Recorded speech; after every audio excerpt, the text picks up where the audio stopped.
Maman gagne à la loterie. 2 heures plus tard, elle est derrière les barreaux. Ce qui devait être leur jour de chance s'est rapidement transformé en leur pire cauchemar. Presque 60 ans et elle attendait toujours une occasion en or dans la vie. Tout le monde rêve de gagner un jour une grosse somme d'argent, de faire fortune ou d'acheter le billet de loterie gagnant. Bien que ce soit un rêve merveilleux, en pensant à toutes les choses que vous pourriez faire et accomplir, nous savons toujours que ce n'est qu'un rêve. Ce qui devait être leur jour de chance s'est rapidement transformé en leur pire cauchemar. Magdalena Cruz n'avait pas eu une vie facile, mais une chose rendait tout cela supportable, la relation forte qu'elle avait avec son fils adulte, Luis Correa, valait tous les combats qu'elle avait traversés. Presque 60 ans, elle attendait toujours une occasion en or dans la vie. Si seulement elle avait su que c'était plus proche qu'elle ne le pensait. Ensemble, ils avaient mis tous leurs espoirs dans la loterie et ils étaient des joueurs assidus, achetant des cartes à gratter dès qu'ils le pouvaient. Cette fois, ils ont simplement acheté la bonne carte. Dépenser à peine $2 pour une seule carte allait changer leur vie à jamais. Si seulement les surprises s'étaient arrêtées là.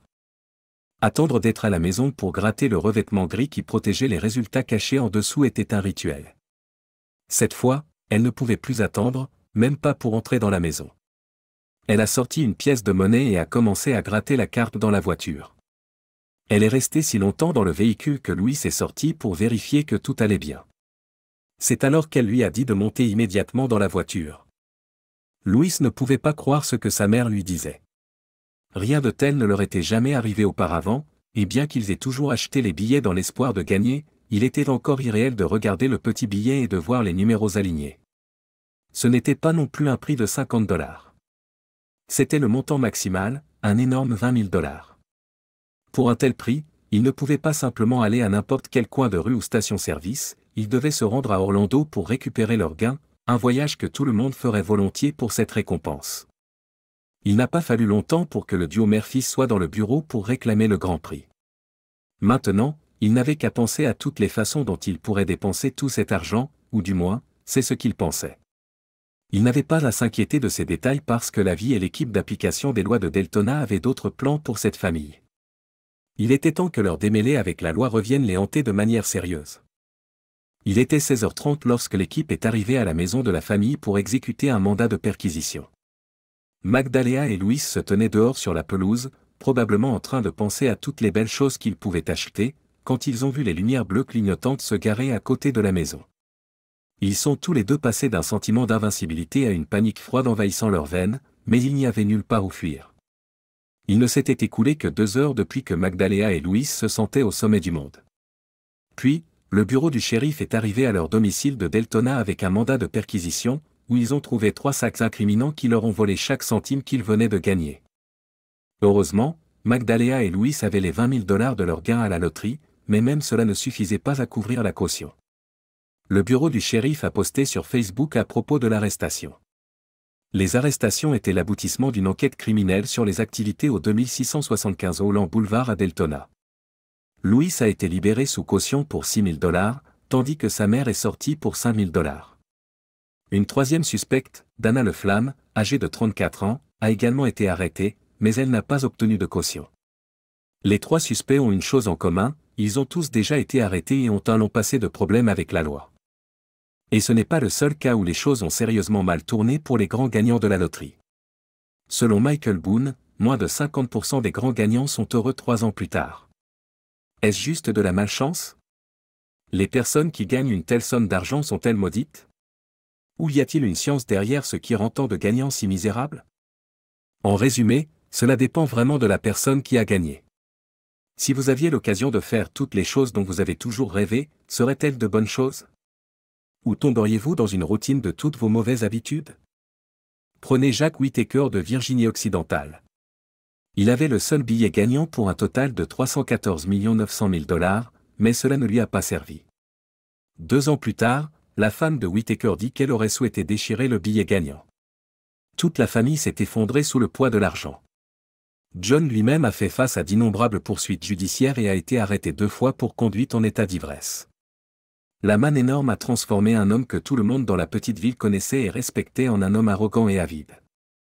Mais il y a un sort pire pour certains. Abraham Shakespeare était un ouvrier occasionnel de Sebring, en Floride. Il a gagné un montant modeste de 30 millions de dollars à la loterie en 2006. Contrairement à John Whittaker, Abraham n'a pas gaspillé son argent en alcool et dans les clubs de gentlemen. En fait, il était tout le contraire. Il était plus que généreux en partageant sa nouvelle richesse, et c'est ce qui a conduit à sa perte. Abraham dépensait une grande partie de son argent en achetant des maisons et des voitures pour ses concitoyens du comté de Polk. Il se réjouissait de donner à sa communauté, et sa générosité lui a valu beaucoup d'attention et de nouveaux amis. Ce type de charité a attiré l'attention de Doris, Didi Moore, qui a lancé une entreprise avec le gagnant de la loterie à son détriment ultime. En tant que femme d'affaires prospère, elle prétendait ne pas avoir besoin de son argent mais voulait l'aider à gérer ses finances en tant que conseillère. Didi Moore a alors commencé à transférer ses fonds sur ses comptes, à changer les titres de propriété de sa maison et de sa BMW à son nom, tout cela dans son dos, avant d'être finalement arrêté après la disparition d'Abraham, qui n'est jamais revenu. Quoi qu'il en soit, tout le monde aimerait avoir la chance de devenir millionnaire. Martin Toth, 33 ans, et sa femme de 24 ans du Royaume-Uni ont manqué la fortune après avoir perdu leur billet. Ils avaient toujours choisi les mêmes numéros depuis le début de la loterie, alors quand les numéros sont apparus à la télévision, l'un après l'autre, ils ont immédiatement commencé à célébrer.